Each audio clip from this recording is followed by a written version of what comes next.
আসসালামু আলাইকুম জন। আজকের ভিডিওতে আমরা দেখব 2025 সালের সকল শ্রেণীর পাঠ্যপুস্তক বই পিডিএফ আকারে কিভাবে ডাউনলোড করে নিজের প্রোফাইলে বা নিজের আয়ত্তে রাখতে পারেন।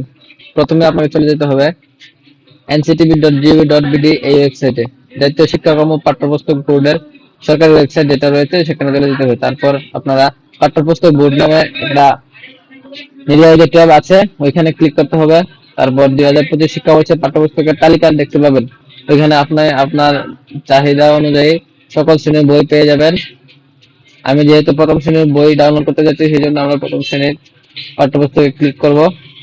তারপর তারপর আমরা আমার বাংলা বইটি ডাউনলোড করতে যাচ্ছি, এই জন্য বাংলা বইয়ের পাশে যে ডাউনলোড বাটন লেখা আছে ওইটাতে ক্লিক করব।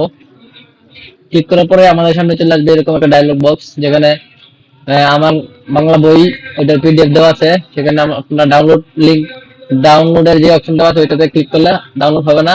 তার পাশে যে অংশটুকু আছে প্রিন্টের একটা আইকন আছে ওইটাতে ক্লিক করলে আপনারা আপনাদের বইটি প্রিন্টের অপশন চলে আসবে। সেখান থেকে প্রিন্টে ক্লিক করলে সেভ অ্যাজ পিডিএফ ওইটাতে ক্লিক করলে আপনাদের বইটি পিডিএফ আকারে আপনাদের গ্যালারিতে সেভ হয়ে যাবে।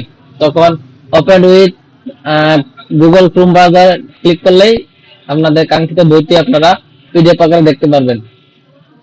সো আপনারা ট্রাই করে দেখতে পারেন। এই পদ্ধতিতে আপনারা যে কোনো ধরনের যে কোনো ক্লাসের সকল বই পিডিএফ আকারে আপনারা পেয়ে যাবেন।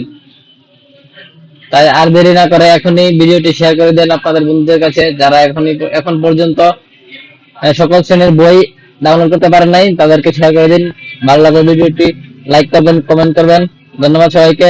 আজকের ভিডিওটি এখানেই সমাপ্ত করতে যাচ্ছি। আসসালামু আলাইকুম। ধন্যবাদ সবাইকে। ধন্যবাদ আমাদের সাথে থাকার জন্য।